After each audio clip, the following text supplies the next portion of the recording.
Welcome to এলএসিস tutorial. Kolkata বিশ্ববিদ্যালয়ের ইতিহাস অনার্স এবং পাসের সকল স্টুডেন্টদেরকে এলএসিস টিউটোরিয়াল চ্যানেলে ওয়েলকাম জানাই। তো আমাদের এই ভিডিওটা ফোর্থ সেমিস্টারের স্টুডেন্টদের জন্য। তো আমাদের ফোর্থ সেমিস্টার অনার্সের যে ডিএসসিসি 6 পেপার রয়েছে, এই পেপারের একটি গুরুত্বপূর্ণ 20 মার্কসের অ্যান্সার এই ভিডিওর মাধ্যমে আমি শেয়ার করে দেবো। অলরেডি আমি তোমাদের এই পেপার সাজেশন পোস্ট করে দিয়েছি এবং সাজেশন ধরে ধরে কিন্তু অধিকাংশ লং কোশ্চেন অ্যান্সারও পোস্ট করে দিয়েছি।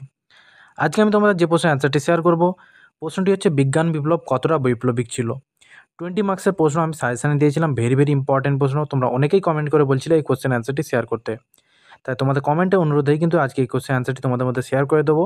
তাই তোমরা যারা নতুন এসেছো অবশ্যই কিন্তু সাবস্ক্রাইব করে রাখবে এবং নিত্য নতুন বিভিন্ন আপডেট পাওয়ার জন্য চ্যানেলটিকে ফলো করে রাখতে পারো। তাহলে বেশি দেরি করছি না, সরাসরি আমি মূল ভিডিওতে আসছি। এবারে আমি অ্যান্সারটি বলছি, তোমরা খাতায় দেখে দেখে নোট ডাউন করে নাও। রেনেসাঁ ও রিফর্মেশন অর্থাৎ ধর্ম সংস্কার আন্দোলন নিঃসন্দেহে ইউরোপীয়দের মধ্যযুগীয় চিন্তাধারা ও দৃষ্টিভঙ্গি এবং সংস্কারের সম্মোহ থেকে মুক্তি দিয়েছিল, কিন্তু তাদের মূল্যবোধের পরিবর্তন ঘটিয়ে আধুনিক মনস্ক করে তুলতে সবচেয়ে বেশি গুরুত্বপূর্ণ ভূমিকা পালন করেছিল বৈজ্ঞানিক বিপ্লব। অধ্যাপক বাটারফিল্ড লিখেছেন যে খ্রিস্টধর্মের অভ্যুদয়ের পর যা কিছু ঘটেছে তাকে নিষ্প্রভ করে দিয়েছে এই বৈজ্ঞানিক বিপ্লব। এই বিজ্ঞান চর্চার ক্ষেত্রে নিত্য নতুন উদ্ভাবন ও আবিষ্কার জড়জগৎকে বিধিসম্মত পরীক্ষা নিরীক্ষার আওতায় এনে গাণিতিক বিশ্লেষণের সাহায্যে প্রকৃতি ও পৃথিবীকে বুঝতে সাহায্য করেছে। সর্বোপরি বাস্তবতাকে বিচার বিশ্লেষণের মাধ্যমে উপলব্ধি করতে সক্ষম হয়েছে মানুষ। প্রথম প্যারাটি বলে দিয়েছি, এবার দেখো দ্বিতীয় প্যারাটি কী রয়েছে। 1543 সালে পোল্যান্ডের জ্যোতির্বিদ নিকোলাস কোপার্নিকাস তার বিখ্যাত বই ডি রেভলিউশনিবাস অরবিয়াম কোলেস্ট্রিয়াম প্রকাশ করেন। এতে তিনি সাহসের সঙ্গে বলেন, সূর্য মহাবিশ্বের কেন্দ্রেও আর পৃথিবী তার চারপাশে ঘোরে। তখনকার ধর্মীয় বিশ্বাস ছিল পৃথিবীই সব কিছু কেন্দ্রের আর মানুষ ঈশ্বরের সবচেয়ে গুরুত্বপূর্ণ সৃষ্টি।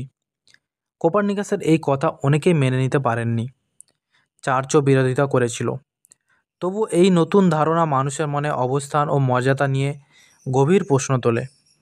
অনেকেই বলেন এটাই ছিল বিজ্ঞান বিপ্লবের প্রথম বড় ধাক্কা, যা অ্যারিস্টটল আর বাইবেলের ব্যাখ্যা উল্টে দেয়। পরবর্তী বেলা দেখো কী রয়েছে। 1609 সালে গ্যালিলিও নিজ হাতে টেলিস্কোপ বানিয়ে চাঁদ, শুক্র, বৃহস্পতির উপগ্রহ পর্যবেক্ষণ করলেন। তিনি প্রমাণ করলেন চাঁদ পুরোপুরি মসৃণ নয়, তার ওপর রয়েছে পাহাড় উপত্যকা, যার অর্থ চাঁদও আমাদের পৃথিবীর মতোই বসবাসযোগ্য বৈশিষ্ট্য বহন করে। তিনি আরও দেখান শুক্র গ্রহের বিভিন্ন কলা আছে এবং বৃহস্পতির চারপাশে চাঁদের মতো উপগ্রহ ঘোরে, যার অর্থ সব কিছু পৃথিবীকে কেন্দ্র করে ঘোরে না, বরং অন্য গ্রহকেও কেন্দ্র করে বস্তু ঘুরতে পারে। এসব পর্যবেক্ষণ কোপার্নিকাসের হেলিওসেন্ট্রিক তত্ত্বকে আরও শক্তিশালী ভিত্তি দেয়। গ্যালিলিও তার আবিষ্কার নিয়ে চার্চের সঙ্গে তীব্র মতবিরোধে জড়িয়ে পড়েন। চার্চ তাকে ধর্মবিরোধী ঘোষণা করে এবং অবশেষে তাকে গৃহবন্দী করে রাখে। কিন্তু এই বাধা তাকে থামাতে পারেনি। তার গবেষণাগুলি প্রমাণ করে দেয় যে প্রকৃতিকে শুধুমাত্র ধর্মীয় কাহিনী দিয়ে বোঝা যায় না, বরং তার যুক্তি, অভিজ্ঞতা ও চোখে দেখা বাস্তব পর্যবেক্ষণের মাধ্যমে বোঝা সম্ভব। এই চিন্তা বিজ্ঞান চর্চায় এক নতুন দিগন্ত উন্মোচন করে। 1687 সালে আইজ্যাক নিউটন তার বিখ্যাত বই প্রিন্সিপিয়া ম্যাথামেটিকা প্রকাশ করেন, যা বিজ্ঞানের ইতিহাসে এক যুগান্তকারী ঘটনা। এই গ্রন্থে তিনি মাধ্যাকর্ষণ সূত্র, গতি সংক্রান্ত 3টি নিয়ম এবং বিভিন্ন গাণিতিক পদ্ধতির সাহায্যে প্রাকৃতিক ঘটনাগুলোর ব্যাখ্যা দেন। নিউটন দেখান আপেল গাছ থেকে আপেল পড়া কিংবা পৃথিবীর চারপাশে চাঁদের ঘোরা উভয় ঘটনা এক অভিন্ন প্রাকৃতিক নিয়মের অধীনে চলে। তার মতে এই নিয়ম শুধু পৃথিবীতেই নয়, সমগ্র মহাবিশ্বেই প্রযোজ্য।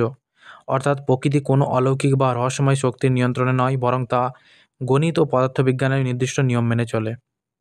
ইতিহাসবিদ ট্রেভার রপার মন্তব্য করেন, নিউটনের সূত্রাবলী আধুনিক বিজ্ঞানের ভিত্তি দৃঢ় করে তোলে। এর ফলে বিজ্ঞান ও ধর্মের মধ্যে পরিষ্কার ফারাক গড়ে ওঠে। ধর্মের ব্যাখ্যা যেখানে ঈশ্বর নির্ভর, বিজ্ঞান সেখানে যুক্তি ও প্রমাণের উপর নির্ভরশীল। নিউটনের কাজ প্রমাণ করে মহাবিশ্ব একটি পূর্ব নির্ধারিত শৃঙ্খলা মেনে চলে, যা মানুষের পক্ষে পর্যবেক্ষণ, গণনা ও বিশ্লেষণের মাধ্যমে বোঝা সম্ভব।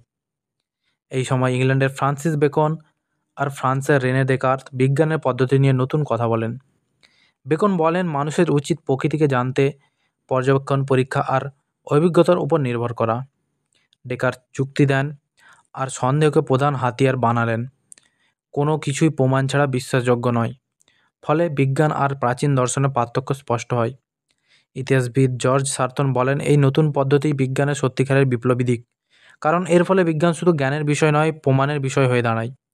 তারপর প্রায় দেখো, বিজ্ঞান বিপ্লবের নতুন নতুন যন্ত্র মানব জ্ঞানকে বহুগুণ বাড়িয়ে দেয়। 1608 সালে টেলিস্কোপ আবিষ্কার হওয়ার পর গ্যালিলিও সেটি উন্নত করেন। মাইক্রোস্কোপের আবিষ্কারও একই সময়ে মানুষের চোখের সীমা ভেঙে দেয়। মানুষ ক্ষুদ্র জীবাণু কোষ দেখতে পায়। মানচিত্র, নৌযান, ঘড়ি সবই নতুনভাবে তৈরি হয়। বিজ্ঞান এখন আর কাগজে কলমে নয়, হাতে কলমে প্রয়োগ হয়। এর ফলে প্রযুক্তি আর বিজ্ঞানের মেলবন্ধন ঘটে, যা পরে শিল্প বিপ্লবের পথ তৈরি করে। বিজ্ঞান বিপ্লবকে অনেকেই হঠাৎ ঘটে যাওয়া এক বড় পরিবর্তন বলেন, কিন্তু অনেক ইতিহাসবিদ যেমন হারবার্ট বাটারফিল্ড একে একেবারে নতুন বলে মানেন না। তার মতে এর পেছনে মধ্যযুগের মুসলিম জ্ঞানচর্চা বড় ভূমিকা রেখেছিল। অষ্টম থেকে ত্রয়োদশ শতকের মধ্যে বাগদাদের বাইতুল হিকমা ছিল পৃথিবীর সেরা গবেষণা কেন্দ্র। এখানে গ্রিক দার্শনিকের বই আরবিতে অনুবাদ হতো, সেই সঙ্গে নতুন গবেষণাও চলত। মুসলিম পণ্ডিত ইবন সিনা চিকিৎসা বিজ্ঞানে বড় অবদান রাখেন। আল হাইথাম আলোক বিজ্ঞান আর পর্যবেক্ষণ পদ্ধতিতে নতুন দিশা দেখান। মুসলিমরা গণিত, জ্যোতির্বিদ্যা, রসায়ন সব ক্ষেত্রে গ্রিক জ্ঞানকে রক্ষা করে নতুনভাবে সাজিয়ে দেন।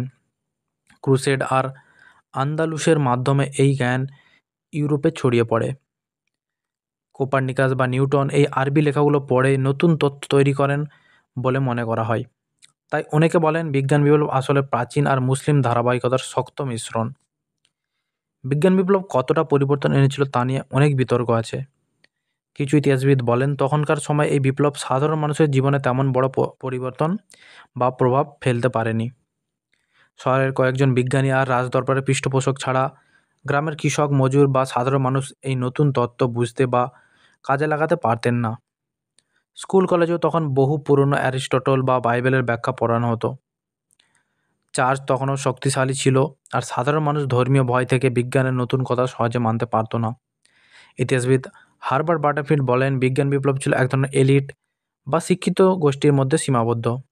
তবে তিনি এটাও বলেন তখন প্রভাব সীমিত থাকলেও এর বীজ থেকে পরে যুগে বড় বড় পরিবর্তন আসতে পেরেছিল। তারপর প্রায় দেখো, বিজ্ঞান বিপ্লবের ফলে জ্ঞান শুধু ইউরোপের মধ্যে সীমাবদ্ধ থাকেনি, তা বিশ্ব জুড়ে ছড়িয়ে যেতে থাকে। 16শ শতকে ইউরোপীয় নাবিকরা যখন নতুন নতুন মহাদেশ আবিষ্কার করেছিল, তখনই সমুদ্রপথে এশিয়া ও আফ্রিকার সাথে বই, মানচিত্র আর যন্ত্রপাতির আদান প্রদান শুরু হয়। চীন থেকে আগত মুদ্রণ কৌশল বা কাগজের ব্যবহার বিজ্ঞান চর্চাকে আরও সহজ করে তোলে। আরব বণিক, ইহুদি বুদ্ধিজীবী, ভারতীয় জ্যোতির্বিদ এরা নিজেদের জ্ঞান ইউরোপের হাতে তুলে দেন। ফলে এক দেশের বিজ্ঞান আরেক দেশের মধ্যে সীমাবদ্ধ না থেকে এক আন্তর্জাতিক রূপ পায়। লন্ডন, প্যারিস, আমস্টারডাম, ইস্তাম্বুলের মতো শহরগুলো হয়ে ওঠে জ্ঞান বিনিময়ের কেন্দ্র। ইতিহাসবিদরা বলেন এই বৈশ্বিক যোগাযোগ ছাড়া বিজ্ঞান বিপ্লব একা দাঁড়াতে পারত না। এতে বোঝা যায় বিজ্ঞান বিপ্লব এক দেশের একক সাফল্য নয়, এটি ছিল নানা সভ্যতার মিলিত অবদান। যদিও বিজ্ঞান বিপ্লবের প্রাথমিক প্রভাব সীমিত ছিল, তবু এর বীজ পরের সমাজ আর রাজনীতিকে গভীরভাবে নাড়িয়ে দেয়। গ্যালিলিও বা নিউটনের যুক্তিবাদ মানুষকে শিখিয়েছিল সব কিছু প্রশ্ন করতে, প্রমাণ চাইতে। এর ফলে ইউরোপে আলোক প্রাপ্তির যুগ জন্ম নেয়, যেখানে মানুষ ধর্মীয় গোড়ামির বিরুদ্ধে যুক্তির আলো ধরতে শেখে।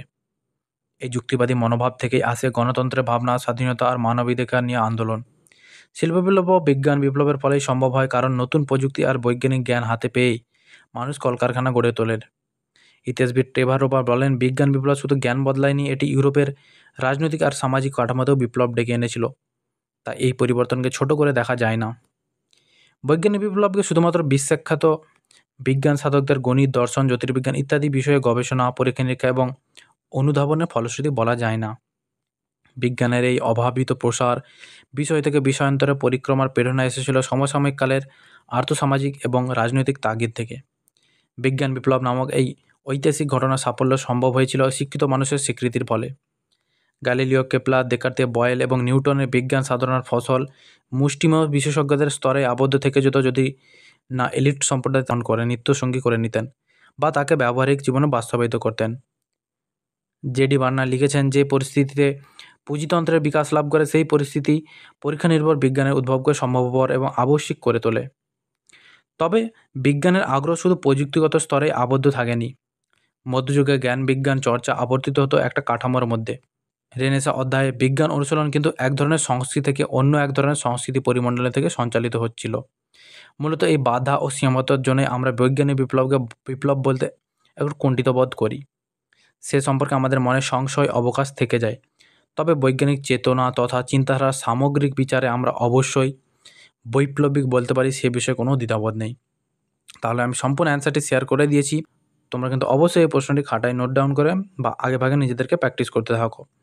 পরবর্তী কোন ভিডিও চাও তোমরা বেশি বেশি কমেন্টস করে জানাও। আমি কিন্তু তোমাদের কমেন্টের রেসপন্সের ভিত্তিতে এই অ্যান্সারগুলি শেয়ার করে থাকি। তাহলে দেখা হচ্ছে তোমাদের সাথে পরবর্তী কোনো ভিডিওতে।